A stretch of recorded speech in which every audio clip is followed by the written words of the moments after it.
Last week, a construction crew came across human remains on the northwest side. Authorities discovered the bones were from a person buried on what was once private land by their own family. That was about 50 years ago. So you may be wondering, is it still legal to bury someone on your property? I have the answers in today's Fact Finders. Elder law attorney Robert Fleming remembers when burying your dad yourself wasn't unusual.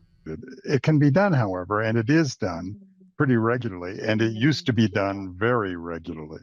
Like back in the 70s when the person unearthed off Twin Peaks Road was laid to rest. It was legal then, and it's legal now. In fact, Arizona has some of the loosest rules in the country for burying a loved one on private land. There's no state law prohibiting it. You don't even have to have a casket. But there are requirements. Bodies must be buried within 24 hours, and you can only bury related family members on your property.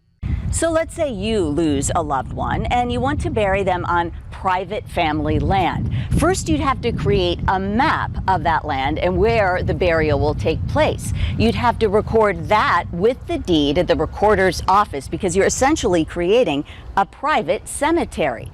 And who oversees cemeteries in Arizona? The Department of Real Estate.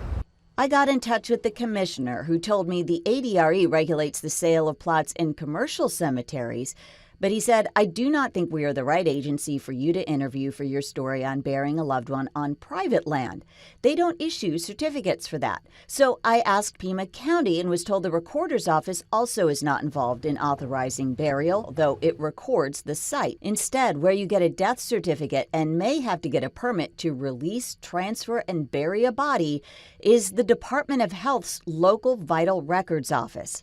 Arizona has no restrictions on distance from water, buildings, highways, or really anything.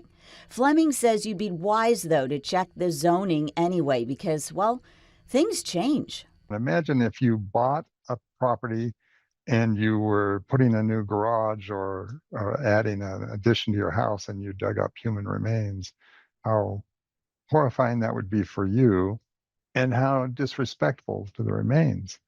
So if you do have a plot that has human remains there from the 1950s, maybe it's time to get that recognized and marked and removed from future development.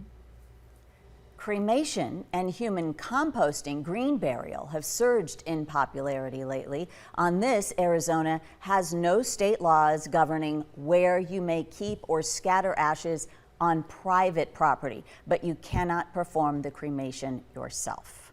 Well, what about pets? Any rules when it comes to burying them? So you can do this as well. Some states will not allow you to bury pets on your own property. You can do that here, or you can take them to a pet cemetery. PAC also has some services there. But if a vet is sending your pet's remains to a landfill, they have to let you know that. I had no idea there's so much behind this. It is a lot. I couldn't believe it. I mean, it was just a really interesting dig into that information for sure. Thanks, Brooke.